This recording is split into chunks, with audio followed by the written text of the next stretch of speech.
Shri Gurubhyo Namaha children. I welcome you all to our online teaching academy Ekalaiva.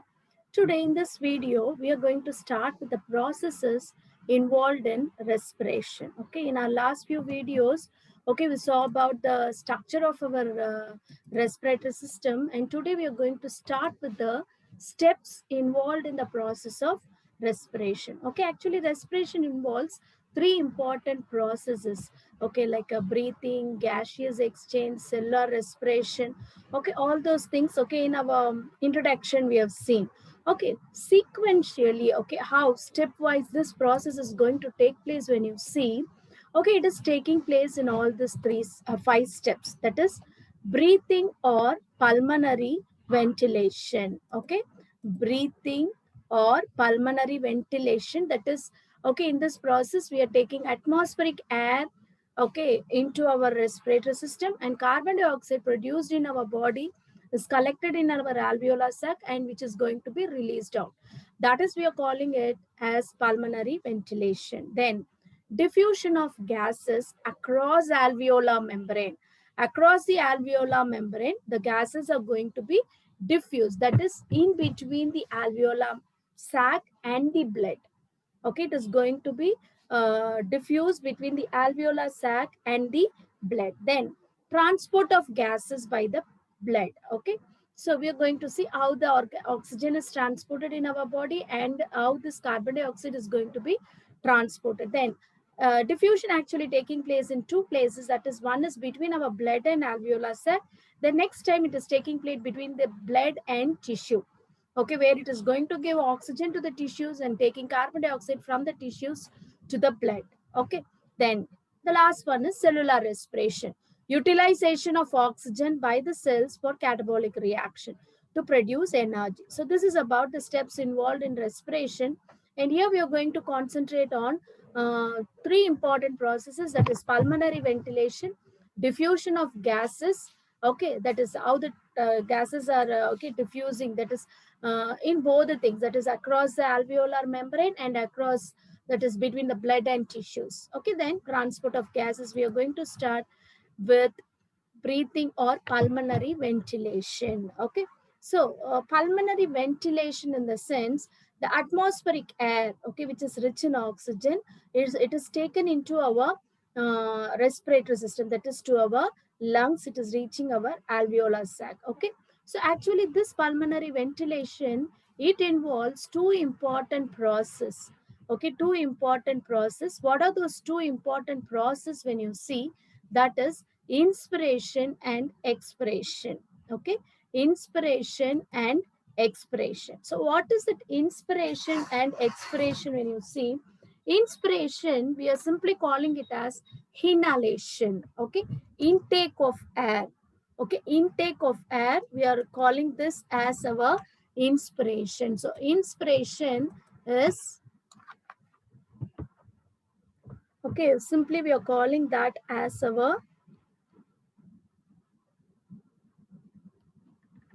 inhalation. Okay, intake of air into our respiratory system. Expiration, okay, it is the next process, that is exhalation.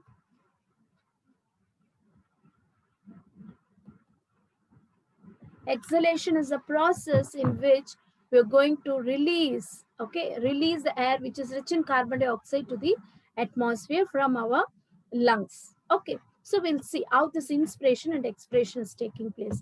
This inspiration is taking place due to some movement in our ribs, okay, and which is going to be produced by some special type of muscles. You know about, okay, already we've seen about our diaphragm. Okay, diaphragm, it is forming the floor of our respiratory system. Okay, the base. Okay, so this is a muscular sheath which is made of muscles. Okay, so this muscle is going to involve in this process. Then next to that, here we have intercostal muscles in our ribs. Okay, rib bones, you know, it is having some space here. Okay, that space, it is filled. Okay, that is not filled in a sense, each rib bones, okay, they are getting connected to each another with the help of these muscles. Okay, and we will be having outer layer and inner layer. okay, which we are calling it as external intercostal muscle. The muscles which are connecting our ribs, we will call them as intercostal muscle. And we have two muscles here, that is external intercostal muscle and internal intercostal muscle, which is present inner to our external intercostal muscles. Okay, so here in the process of inspiration, two muscles which are going to involve is, one is our external intercostal muscle, the next one is our diaphragm. Okay, diaphragm. So here what happens, no, already you know that muscles are producing movement in our body, that is contraction and relaxation of muscles, it is responsible for producing these movements. So at the time of inspiration, what happens when you see the external intercostal muscles contract? Okay, external intercostal muscle contract, at the same time the diaphragm also contracts. So due to this contraction, what happens, no, due to the contraction of external intercostal muscles, the rib bones, okay, ribs move upward, upward and outward. Okay, it is moving upward and outward. Okay, so that, see, you can see some expansion here in the rib bone. So the rib bones, it is moving upward and outward. Okay, yes, this is how it is moving upward and outward because of the contraction of this external intercostal muscles. Okay, then this diaphragm, it contracts. Due to this contraction, the diaphragm is moving downwards. The diaphragm is moving downwards. So this is a movement which is going to take place in the process of respiration. So what happens now? The pulmonary capacity, that is first the thoracic capacity, due to this movement, the rib bones are moving upward and outward and the diaphragm is moving downward. So overall, when you see the space in the thoracic cavity, it increases. The space in the thoracic cavity, it increases. So what happens with the thoracic cavity? Change in the thoracic cavity will be okay, reflected in the pulmonary cavity also. So increase in the thoracic cavity also increases pulmonary cavity. So the space in pulmonary, that is our pulmonary cavity, it increases. So due to the increase in this pulmonary cavity, it creates a negative pressure inside our lungs. Okay, so the pressure, okay, it is becoming lesser than the pressure which is present outside in the atmosphere. Okay, negative pressure in our lungs. So automatically from higher pressure to the lower pressure, the air will start move. So because of the production of this negative pressure, automatically the air is entering from atmospheric air into our lungs. So this is how inspiration takes place. Okay, you're not every second, you're not concentrating on your inspiration. With your own control and interest, you're not inhaling the air. Okay, when you're doing some meditation, you can concentrate, of course, but other times and all, this negative pressure is responsible for this inspiration. So this negative pressure is created by this muscular movement. Then expiration, when you see, this expiration is due to again two muscles, that is internal intercostal muscles, of course diaphragm, and even here that abdominal muscles also involves in this expiration process. Okay, so here what happens, no, the external intercostal muscle, it relaxes, which has been contracted here, it is relaxing here, and diaphragm also relaxes.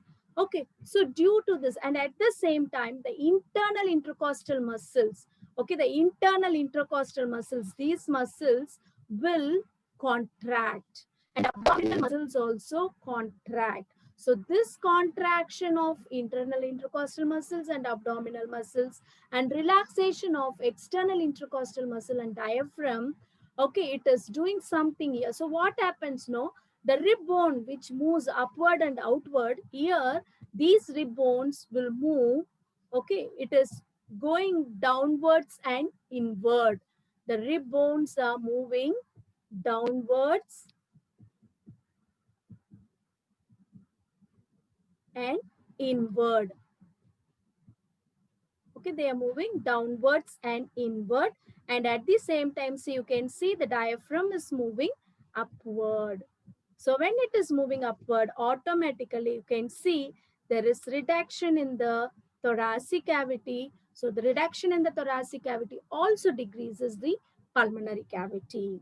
Okay, now the pressure inside our lungs, okay, it becomes higher than the pressure present in our atmosphere. Okay, so the higher pressure in the lung, okay, it leads to the exhalation of our air. Automatically air is pumped out. Okay, it is coming out of our lungs into the atmosphere, and this outlet of air, okay, this process we are calling it as expiration. So this is how inspiration and expiration is taking place due to all these muscle movement. Okay, children, so now we will see this process stepwise. See here, this is inspiration.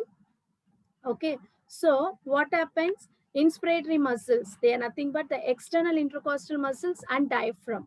Okay, so inspiratory muscles contract, the thoracic cavity volume increases.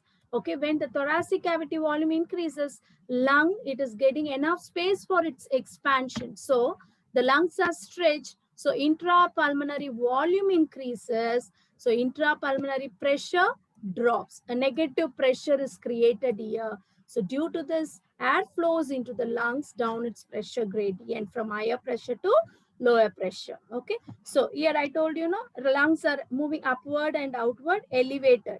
Okay. Sternum also it is elevated due to this external intercostal muscles. So this is how it is increasing the thoracic cavity.